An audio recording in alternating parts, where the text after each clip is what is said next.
Gossip is something that we love to do. It's great to have a conversation about somebody instead of with them. It's great to talk around a conversation that we might need to have and want to have instead of going directly. We love to gossip because we get to make up stories at times because of whatever feelings and experiences we have with other people. And so gossip is something that we love to do with people who aren't in the room, people who aren't in the building, people who aren't in town, maybe people who aren't even in the country. Well, I love to gossip too. And this morning, I'd like to gossip about some people who aren't here and probably won't take a look at our website, although maybe they will. But I'd like to talk about them a little bit since they're not here. My parents. So it's remarkable that my mom and dad live in the same home into which my three siblings and I were born. It's remarkable. They still live at 328 Fenton Avenue in Conneaut, Ohio, which is as far northeast as you can get in the state without stepping into the Commonwealth of Pennsylvania. It's fun to go back home and to gossip about the things that actually happened and to reminisce about stuff that was a part of our lives as children. I remember when my older sister Brenda fell out of a tree and broke her arm. My father, who is a very exacting kind of guy, saw the problem. His daughter went up on the branch, fell down, broke her arm. His remedy was to cut down the tree.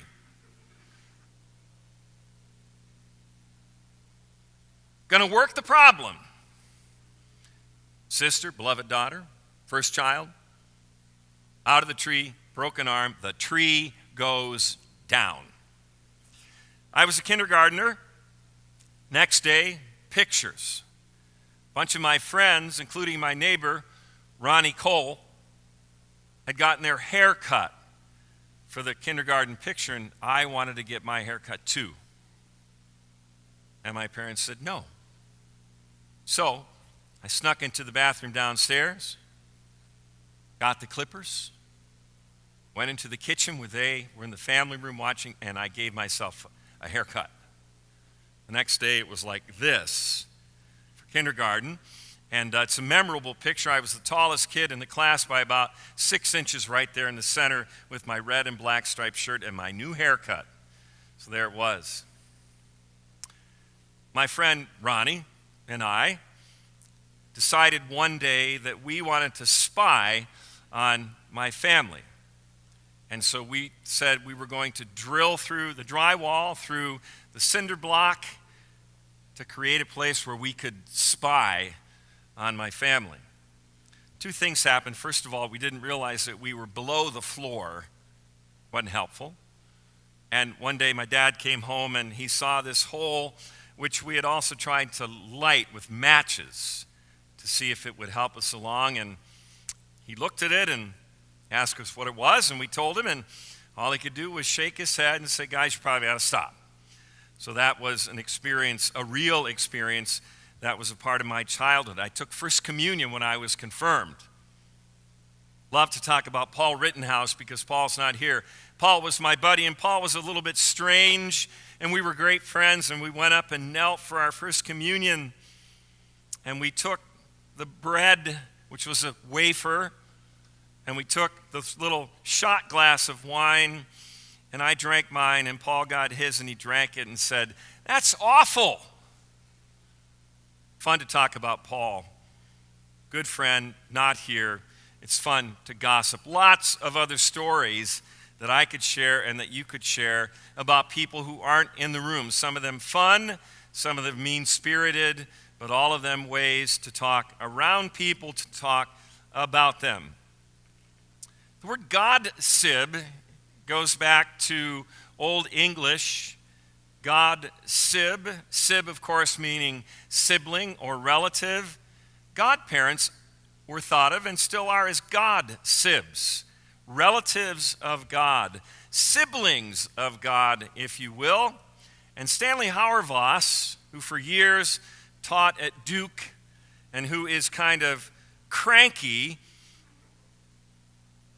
and ornery and a truth teller, wrote a wonderful book about letters he shared with his godson, who at the time was living overseas, and then his family moved back to Duke when his dad became chaplain of the university.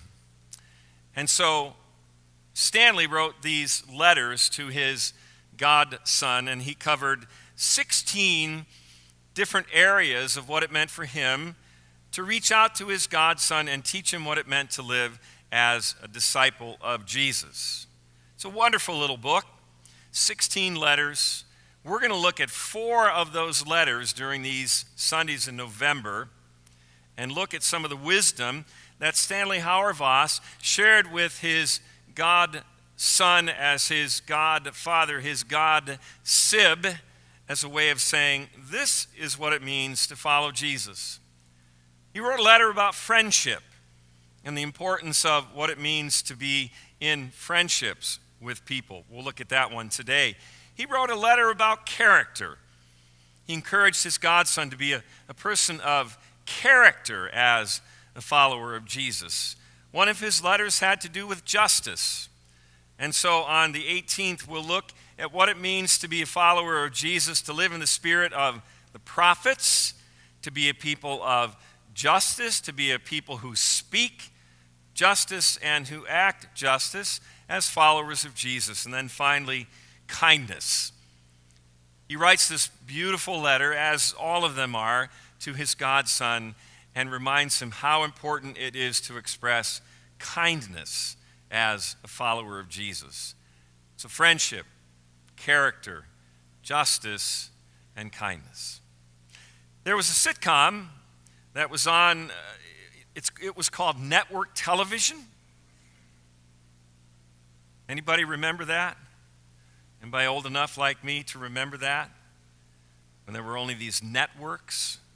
Changed a lot. By the way, on Netflix now is the last season of House of Cards. It's really good. Anyway, this sitcom was on from 1994 to 2004, and I checked this week. It is still on the Netflix top 20. Can anybody tell me what that sitcom is? Awesome. So I'm going to have to make fun of the people at 8:15 a little bit. So this slide went up, 1994, 2004, still on Netflix top 20. I said, can anybody tell me what this show is?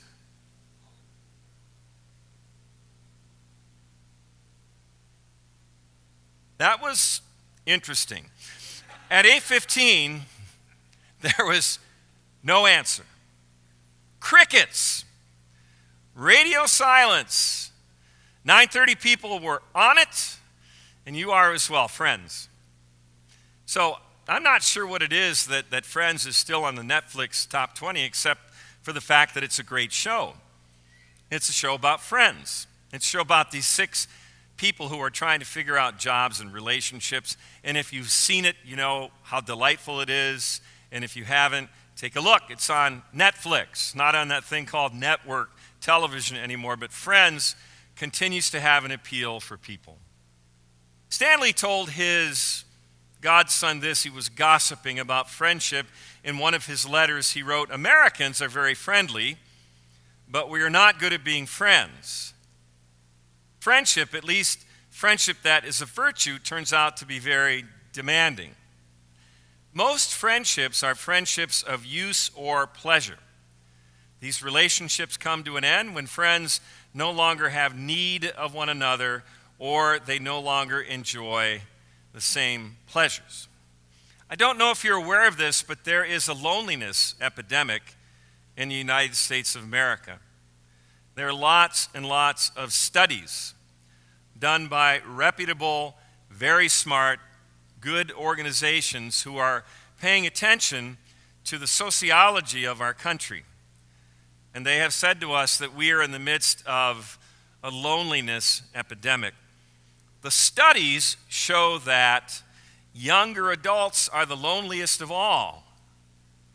That the greatest generation, which are senior adults, are the least lonely, and then baby boomers are the next least lonely, and then Gen X, and then millennials, and then whatever we want to call the next group. All I'm trying to tell you is that younger adults, statistically, are lonely, and all of us, to one degree or another, are in the midst of a loneliness epidemic. It might be that we move so much. Folks move all over the country and the world for jobs, and it takes time to establish friendships. And so we as a people are suffering from an epidemic of loneliness. So how many friends do you have? How many friends do you have? Think about it for just a second. I think I have about 5, and maybe even less than that. A lot of people I'm friendly with. Went to my Facebook page yesterday, and I have 931 Facebook friends, and I love to be connected, and it's all good. When it comes down to the loneliness quotient, though, there are about 5, maybe even 2 or 3 people that I know I can call no matter the dilemma, no matter the joy, no matter the crisis, no matter the sorrow, no matter what. How many friends do you have? To be a friend requires empathy. Empathy means the ability to get outside of ourselves. Empathy means the ability to get outside of our own narcissistic tendencies. Empathy means being able to get outside of our own personal arrogance in order to be a friend to someone around us. To express empathy might be like this: if you have had a similar experience to somebody you know, and they talk to you about it, to be empathic would be to say, because you truly do understand, I know what you're going through. It might not be exactly the same, but I have a sense of what you're going through. If you have not experienced what a friend has experienced and they talk to you about it, to be empathic would be to say, I have no clue, really, what it is that you're going through, but I'm here for you. Empathy and sympathy are close cousins. Yesterday we celebrated the life of one of the saints of our congregation, and it was appropriate for us as a people of God to express sympathy to Ellie and to Todd and to Peggy and Krista and Jared and lots of other people. Sympathy is a part of being a friend. So can we have sympathy for people that are different than us? Can we have empathy for people that are different than us? Can we be friends? Here's what I would like to invite you into. Just a minute, I'm going to show some images, and I want you to be aware of how you respond. I want you to be aware of how your body responds. Do you smile, and are you light, or do you feel your heart pounding? Does it feel like your blood pressure might be going up? Do you find joy or anger? Pay attention to how you respond. Not governing your response, but simply be aware of how you respond honestly to what you see. Can we be friends? Chuck Swindoll says this: prejudice is a learned trait. He says, you're not born prejudiced, you learn it.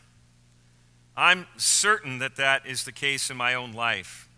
I am certain that as I grew up, there were certain prejudices that were implanted in my mind, in my heart, and in my spirit.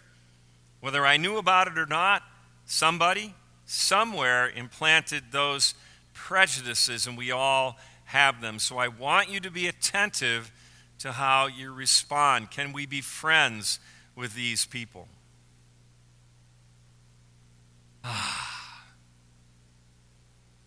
How can you not just breathe easy and smile and just want to wrap your arms around these beautiful babies and just grab their cheeks? I'd like to be friends with them.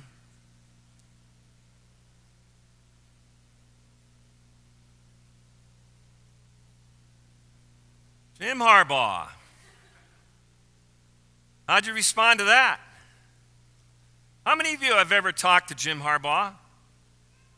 How many of you have ever had lunch with Jim Harbaugh? How many of you have been within 3 feet of Jim Harbaugh, and yet how did you respond? Could you be friends with Jim Harbaugh? Andrew says, no way. These are kids from Trunk or Treat, some of our own. Easy to love. They are so cute, easy to embrace. Could you be friends with them? Of course. Pay attention to how you're responding. Pickerington Central, state champs in football last year. If you're connected to North High School, how does that make you feel? Vice versa, if you are connected to Central, how does it make you feel to see these images of North? I'm becoming more and more aware of the great rivalry between the two schools and how complicated it is. And so how do you respond? How did you respond to this when you saw it? Did you tighten up? Did you loosen up? Did you say yes? Did you say no? How did you respond? Could you be friends? This Palestinian man is a Christian. How did you respond in your body, in your mind, in your spirit?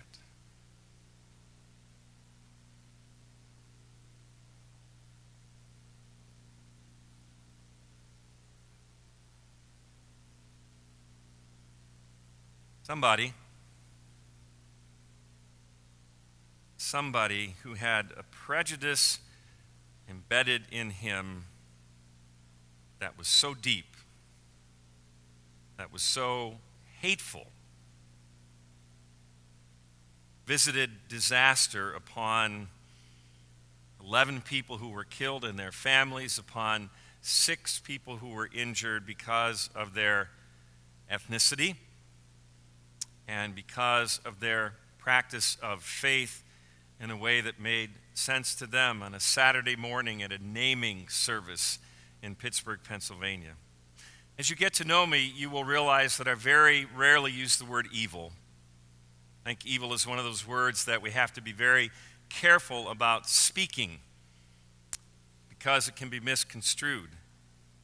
Having said that, what happened is unmitigated evil. Deep and dark and hateful.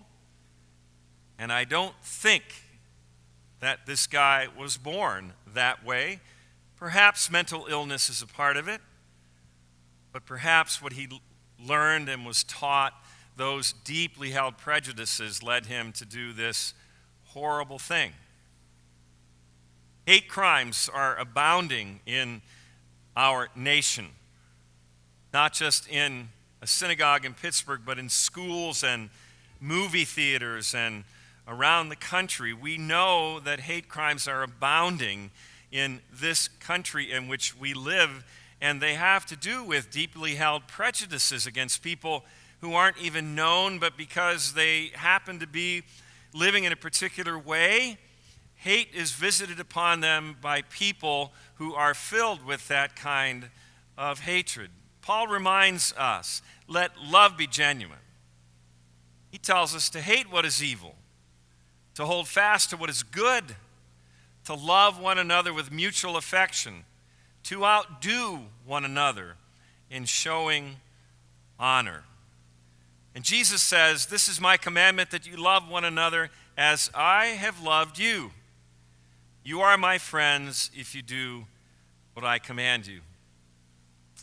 I don't know about you, but as a young child in a Lutheran church, it became very clear to me very early on that Lutheran Christians were not supposed to say much about anything at any time, anywhere.